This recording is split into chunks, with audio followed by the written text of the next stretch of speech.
The sonic pulse from Kaya Thorne's field deterrent cut through the humid air of Zephyros like a blade, sending the pack of razor-tailed shadowhounds scattering into the luminescent undergrowth.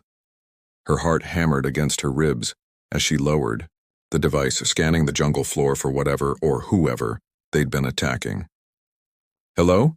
she called out, her voice carrying the universal translator's mechanical undertone. "Are you injured?" A groan answered her from behind a cluster of spiral-trunked trees that pulsed with soft blue light. Kaya pushed through the hanging vines, their touch triggering cascades of golden sparks that danced across her field suit. There, pressed against the base of a massive tree, sat a figure she'd only seen in diplomatic hollows. A Zephyrian. He was tall, even seated, with the characteristic silver-tinted skin that seemed to catch and hold the jungle's bioluminescence. His dark hair fell across his face, and when he looked up at her approach, his amber eyes held a mixture of wariness and gratitude that made her breath catch. "You're hurt," Kaya said, dropping to her knees beside him.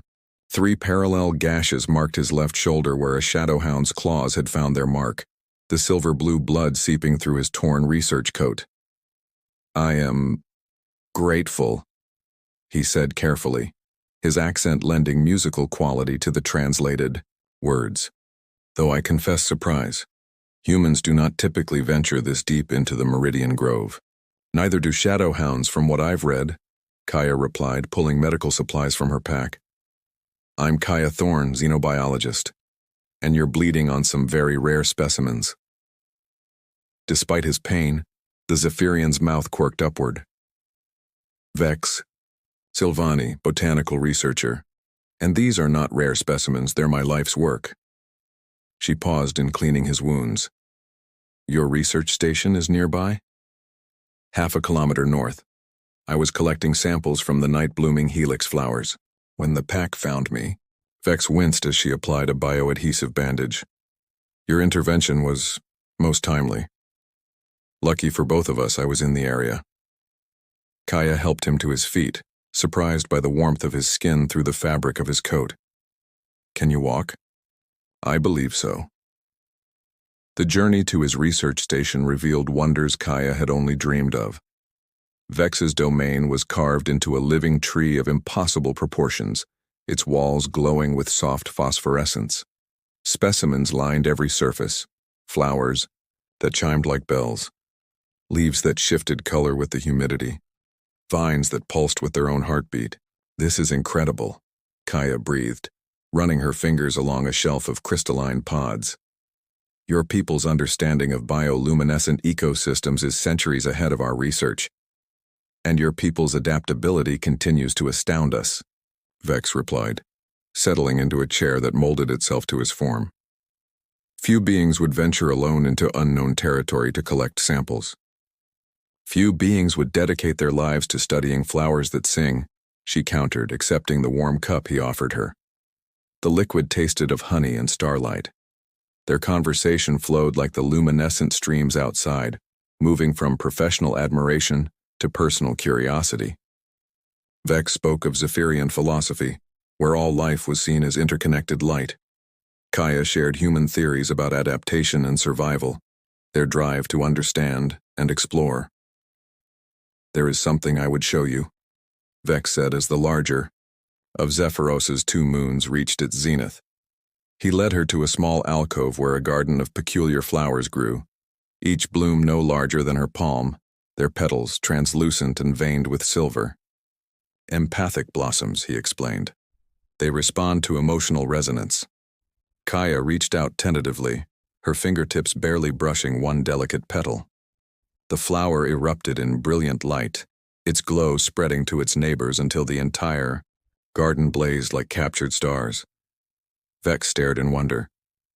"I have never seen them burn so bright." Their eyes met across the blazing garden, and Kaya felt something shift between them, a recognition that transcended species, a connection that made the flower's response seem suddenly, perfectly logical. "Perhaps," she said softly, "I should stay until we're both certain of your recovery." Vex's smile was luminous as the flowers around them. "I would consider that scientifically prudent." Outside, the jungle sang its ancient songs, and two beings from different worlds discovered that some connections burn brighter than any bioluminescence.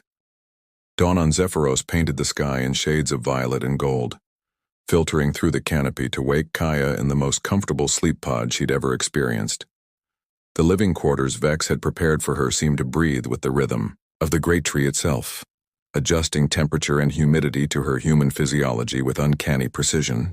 "Your people's biotechnology is remarkable," she said over breakfast, watching as her cup refilled itself from tendrils that emerged from the table's surface. "Cooperation rather than domination," Vex replied, his shoulder moving freely now that the bioadhesive had done its work. "We learned long ago that working with nature yields far greater results than fighting it."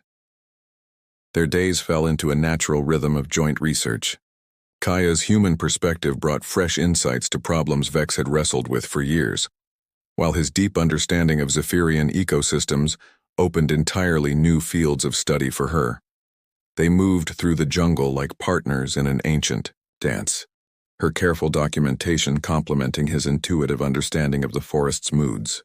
"Watch this," Vex said on their third day together, approaching a cluster of towering fungi that resembled crystalline bells. He hummed a low note, and the fungi responded with a harmonious chord that resonated through the forest floor. "Each grove has its own song. The trees taught us music before we learned to speak." Kaya tried to replicate his tone, her human vocal cords producing a rougher approximation. The fungi wavered uncertainly, then gradually joined her melody, their crystalline surfaces shifting to match the unique timbre of her voice. "Impossible," Vex breathed. "They've never responded to an off-worlder before." "Maybe they just needed someone who listens differently," Kaya suggested, her cheeks warming under his amazed gaze. That evening, Vex led her beyond his research, stationed to places few Zephyrians had seen. They walked through floating gardens where luminescent flowers drifted through the air like living stars, their roots trailing in streams of liquid light. In crystal caves deep beneath ancient roots, mineral formations sang lullabies that had echoed for millennia. "The Grove of Whispers," Vex said as they entered a circular clearing where massive trees formed a natural cathedral. "This is where we come to contemplate our deepest questions." The trees pulsed with gentle light, and Kaya could swear she heard voices in the soft luminescence. Not words, but something deeper. Emotions, hopes, dreams. "It's beautiful," she whispered, afraid to break the spell. "So are you." The words hung between them like the floating seeds that drifted through the grove's eternal twilight. Kaya turned to find Vex watching her with an expression that made her heart race, his amber eyes reflecting the tree's gentle glow. "Vex, I know the complications this creates," he said, stepping closer. "Relations between our peoples exist only in diplomatic chambers and trade negotiations. What we're feeling, it's unprecedented. Sometimes the best discoveries come from exploring uncharted territory," Kaya replied, reaching up to trace the silver patterns that decorated his cheekbones. His skin was warm silk beneath her fingertips. When their lips met, the Grove of Whispers erupted in light. Every tree, every floating seed, every blade of grass blazed with approval, as if the forest itself celebrated their connection. Vex's hands found her waist, drawing her closer as they kissed beneath the canopy of living stars. The kiss deepened, and Kaya marveled at how perfectly they fit together despite their different biologies. His longer limbs, her compact strength, the way his heartbeat synchronized with hers until she couldn't tell where she ended and he began. "The trees approve," Vex murmured against her lips, his voice rough with emotion. "What about you?" she asked, running her hands through his dark hair. His answer was another kiss, tender and filled with promise. They held each other in the grove's embrace, two scientists who had discovered something that couldn't be cataloged or analyzed, only felt. Later, as they walked hand in hand back to the research station, their personal communicators chimed simultaneously with messages from their respective authorities. The diplomatic questions had begun, reports of extended contact between human and Zephyrian, requests for explanations. "They're concerned," Vex said, reading his messages with a frown. "Mine are too," Kaya admitted. "Both our peoples are wondering what we're doing out here." Vex stopped walking, turning to face her in the moonlight. "What are we doing, Kaya?" She looked at this incredible being who had shown her wonders beyond imagination, who had opened his world and his heart to her with equal generosity. The answer came without hesitation. "We're falling in love." The words hung in the air between them, as luminous and impossible as everything else in this magical place. And in Vex's answering smile, Kaya saw her own wonder reflected back, along with the first shadows of the challenges that love would bring. The pressure began subtly, a delay in supply drops, questions about research parameters, polite but pointed inquiries about the extended nature of interspecies contact. By their second week together, both Kaya and Vex were fielding daily communications from their respective governments. "Dr. Thorne," came the crisp voice from the Human Colonial Authority. "Your mission parameters included botanical survey and sample collection. You were not authorized for prolonged engagement with Zephyrian nationals." Kaya ended the call with more force than necessary, her frustration echoing through Vex's living quarters. He looked up from his own communicator, amber eyes shadowed, with similar concerns. "The Council of Groves wishes to remind me," he said carefully, "that my research grant comes with certain expectations about maintaining professional boundaries." "Professional boundaries," Kaya repeated bitterly. "As if what we've discovered could be contained by bureaucratic definitions." That evening they sought refuge in each other's arms. Vex's quarters were dimly lit by bioluminescent panels that responded to their emotional states, casting warm golden light across their intertwined bodies. Kaya traced the silver markings along his chest, marveling at how they pulsed in rhythm with his heartbeat. "I never believed the stories," she whispered against his throat, "about touch being a form of communication for your people." "Because it wasn't true," Vex replied, his hands mapping the curves of her waist. "Until now. Until you." Their lovemaking was slow and reverent, a conversation conducted in sighs and caresses. Where their skin met, faint patterns of light danced. Not the silver of Zephyrian bioluminescence, but something entirely new. Something that belonged to both of them. Afterward, as they lay wrapped in the living fabric that served as bedding, Kaya pressed her face against Vex's shoulder and spoke the words that had been building inside her like pressure before a storm. "I love you." The lights in the room blazed brighter, and Vex's arms tightened around her. "And I love you, my brave explorer. More than I thought possible between our kinds." The weight of those words settled over them, beautiful and terrifying. Love complicated everything, made the political pressures more intense, the future more uncertain. "There is something," Vex said into the silence, his voice carefully neutral. "A way that our union might be accepted." Kaya lifted her head to meet his gaze. "Tell me, have you heard of the Stella Flora Eterna? The eternal bloom? It's mentioned in some of the older xenobotanical texts, but most scholars consider it mythological." Vex's expression grew distant, as if he were looking through time itself. "Once every 1,000 years, it is said to flower in the heart of the forbidden expanse. A bloom of such beauty and rarity that to possess one would demonstrate devotion beyond question, love that transcends all boundaries." The forbidden expanse. Kaya had heard whispers of it, a region of Zephyros so dangerous that it appeared on no maps where the planet's most lethal phenomena converged. "No one has ever returned from there." "No," Vex agreed, his tone carrying both hope and fear.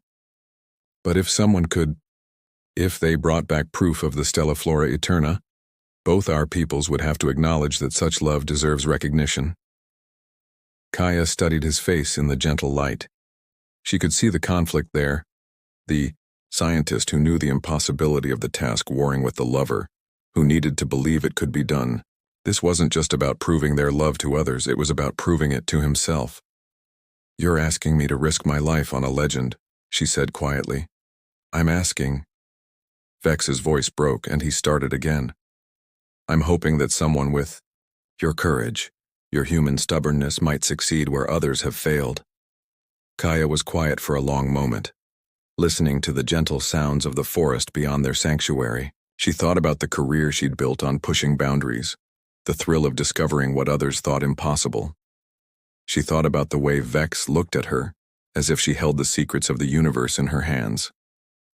But mostly, she thought, about love, how it made fools of the wise and heroes of the ordinary.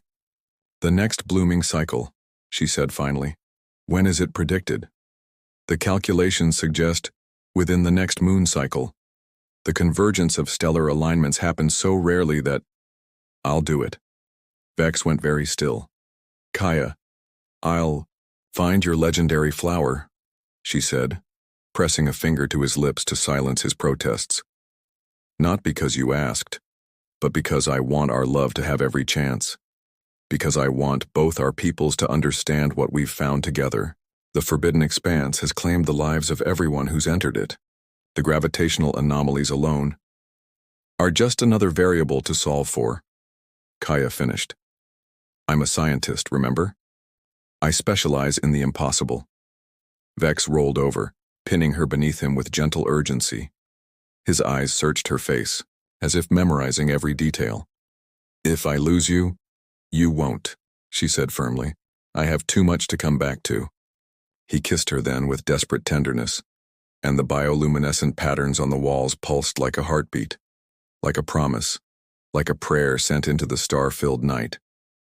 Outside, the jungle sang its ancient songs, but inside their shelter, two lovers held each other close and dreamed of flowers that bloomed once in a lifetime, and love that lasted forever. Kaya left Vex's research station before dawn, carrying minimal supplies and maximum determination.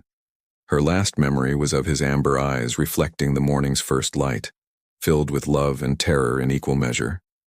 She'd kissed him goodbye, like it might be forever, because they both knew it might be. The Forbidden Expanse began where all maps ended, marked only by warning beacons that hummed with ominous energy. Kaya crossed that threshold with her head high and her scanner readings off the charts. Electromagnetic interference, gravitational fluctuations, and atmospheric readings that defied several laws of physics. The first day brought crystalline storms that turned the air into flying razors. Kaya took shelter in a cave that proved to be the crystallized remains of some massive creature, its hollow bones singing haunting melodies in the wind.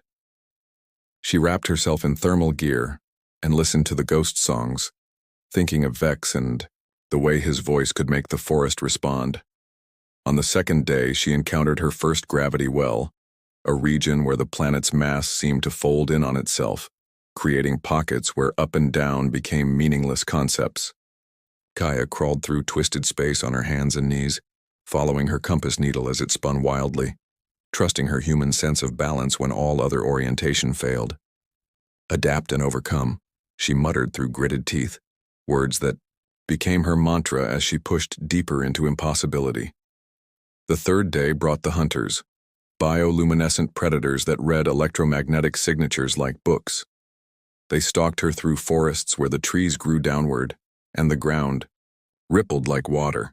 Kaya learned to mask her biosignature using techniques she improvised on the spot, wrapping herself in reflective material and controlling her heartbeat through meditation exercises she'd never thought would save her life. By the end of the first week, she was living on synthesized nutrients and sheer stubborn will. Her equipment began failing in ways the manuals had never anticipated. Her communicator gave up entirely, leaving her truly alone for the first time since childhood. But she pressed on, navigating by the strange constellations visible through the expanse's twisted atmosphere, following theoretical models and educated guesses toward the heart of the impossible. The second week brought her to the maze of echoes, where sound bent and twisted until her own voice became a stranger's. Here she found the first evidence that others had tried this journey. Scattered equipment from expeditions spanning centuries, Zephyrian and human alike. A journal written in flowing script told of love that drove a Zephyrian poet to seek the legendary bloom for his beloved. The final entry was a single word: beautiful. Kaya clutched the journal to her chest and wept for the first time since beginning her journey, mourning lovers she'd never met who had died for the same desperate hope that drove her forward. The landscape grew stranger still. She walked through valleys where time moved differently, where minutes stretched into hours or compressed into heartbeats. In one such temporal eddy she aged visibly, silver threading through her hair before the effect reversed and left her gasping. In another, she watched a flower bloom, live its entire life cycle, and die in the space of a single breath. Getting close, she whispered to herself, because the alternative was madness. On the 14th day, as her supplies dwindled to nothing and her strength ebbed like a retreating tide, Kaya crested a ridge of impossible geometry and saw it, a valley that existed in perfect contradiction to everything around it. Where the expanse raged with chaotic energies, the valley lay peaceful. Where time twisted and space folded, the valley held steady as a heartbeat. And in its center, growing, from soil that gleamed like powdered starlight, stood a single flower. The Stelliflora Eterna was everything the legends claimed and more. Its petals shifted through colors that had no names, reflecting light that came from nowhere and everywhere at once. It was small enough to cup in her palms but felt vast as a galaxy, ancient as time itself, yet eternally young. "Hello, beautiful," Kaya whispered, her voice hoarse from days of silence. As she approached, the flower began to sing, not with sound but with something deeper, a resonance that reached into her soul and recognized the love that had brought her here. It knew her. It had been waiting. With trembling hands, she gathered the bloom, feeling its weight like concentrated starlight. The moment her fingers closed around its stem, images flooded her mind. Every being who had ever sought the Stelliflora Eterna, every love story that had driven someone to risk everything for a single impossible flower. Most had died trying. A precious few had succeeded. And all of them, successful or not, had been changed by the attempt. Kaya understood now why no maps marked this place, why those who returned could never adequately describe what they'd found. The Stelliflora Eterna wasn't just a flower, it was proof that love could overcome impossibility, that some things were worth risking everything to achieve. The journey back seemed to take both forever and no time at all. The expanse, having tested her and found her worthy, seemed less hostile. On her return, the storms parted before her, the gravity wells stabilized, the hunters let her pass unmolested. She carried the flower like a prayer answered, like hope made manifest, like love given form. And with every step toward home, she thought of amber, eyes and silver skin, of a voice that could make crystals sing, of arms that held her like she was the most precious thing in the universe. She was going home to her love, carrying proof that some things, the best things, were worth every impossible step. 3 weeks after Kaya had disappeared into the forbidden expanse, Vex stood at the edge of his research station's observation deck, watching the horizon with eyes that had forgotten how to hope. The Council of Groves had already begun discussing memorial arrangements. The human colonial authority had classified her as missing presumed deceased, but Vex waited, because love had taught him that impossible things sometimes chose to be possible. When the figure emerged from the morning mist, walking steadily through the bioluminescent undergrowth, Vex thought he was dreaming. She was thinner than when she'd left. Her hair streaked with premature silver, her field suit patched and weathered, but her eyes blazed with triumph and exhaustion and a joy so pure it made his chest ache. In her cupped hands, she carried starlight. The Stelliflora Eterna pulsed with its own inner radiance, its impossible petals shifting through spectrums of color that made reality seem pale by comparison. As Kaya approached, the flower's light grew brighter, as if responding to the presence of the love that had brought it here. "Hello, gorgeous," Kaya said, her voice rough from disuse but warm with laughter. "Miss me?" Vex couldn't speak. 3 weeks of fear, of imagining her torn apart by crystalline storms or lost in temporal eddies, had stolen his words. Instead, he ran to her, sweeping her into his arms and spinning her around while she laughed and held the impossible flower safely. Between them, "You magnificent, stubborn, brilliant human," he whispered against her hair. "I was so afraid." "Shh," she soothed, settling her feet on solid ground but keeping her body pressed against his. "I told you I had too much to come back to." The flower pulsed brighter at their reunion, and Vex realized that others were watching, Zephyrians from the nearby settlements, humans from the diplomatic compound, all drawn by news of the impossible return. Representatives from both governments stood at the forest's edge, their expressions caught between amazement and political calculation. "They came to witness," Vex explained quietly. "When word spread that you had attempted the legendary quest, they had to see for themselves."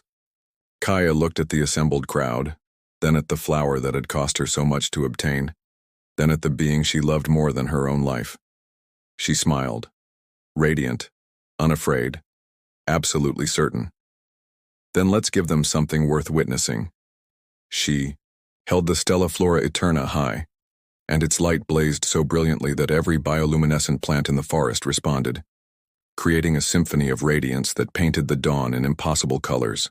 The assembled witnesses gasped in unison, seeing proof of legends made real, of love that could conquer impossibility itself. "The Stella Flora Eterna," announced the senior Zephyrian representative, his voice carrying across the clearing. "Last, bloomed over 1,000 years ago.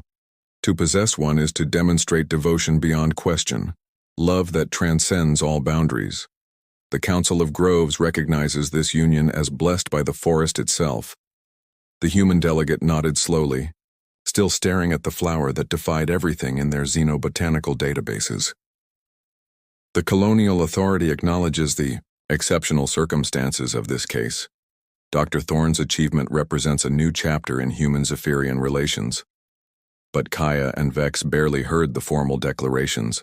They only had eyes for each other, and for the future that stretched before them like an uncharted garden waiting to be explored.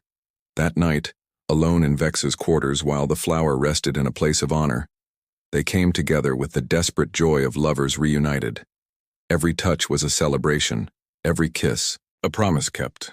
Kaya mapped the silver patterns on Vex's skin with her fingertips, marveling at how they glowed brighter in response to her caresses. "The flower changed you," Vex murmured, running his hands through her silver-streaked hair. "You're even more beautiful than when you left." "The expanse shows you things," Kaya replied, arching beneath his touch. "About what's really important. About what's worth fighting for." Their lovemaking was urgent and tender, celebrating both the reunion and the future they'd fought to secure. As they moved together, the bioluminescent panels responded to their emotions, painting the room in waves of gold and silver light that matched the patterns dancing across their skin. Afterward, as they lay intertwined, Kaya showed Vex the journal she'd found in the maze of echoes, the record of another lover who had died seeking the same flower. Together they read the stories of those who had tried before, honoring the memory of love that had reached across species and time. "We'll plant it in the Grove of Whispers," Vex decided, stroking Kaya's hair as she drowsed against his chest, "where the trees can sing to it, where it can serve as a beacon for others who dare to love across boundaries." Kaya agreed sleepily. "And we'll catalog its properties, study its life cycle, publish papers that make the xenobotanical community lose their collective minds." Vex laughed softly. "Ever the scientist." "Ever your scientist," she corrected, pressing a kiss to his throat.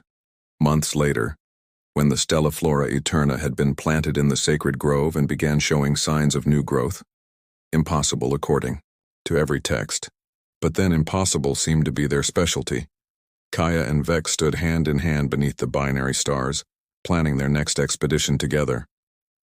"The crystal canyons of Meridian 7, Vex suggested, consulting their shared research notes, rumored to contain mineral formations that respond to biochemical resonance." "Perfect," Kaya agreed, leaning into his warmth. "Though I should warn you, if any legends mention flowers that bloom once in a lifetime, I'm not volunteering for any more impossible quests." "No more quests," Vex promised, pulling her closer. "We've proven our point. Now we just get to live it. Above them the stars wheeled in their ancient patterns, and in the grove of whispers a flower that should not exist pulsed with gentle light. Proof that love could bloom in the most impossible places, and that some things were worth risking, everything to achieve. The Stella Flora Eterna glowed on, a testament to the human who had dared the impossible, and the Zephyrian who had loved her enough to let her try. And in its light, the future bloomed bright with infinite possibility.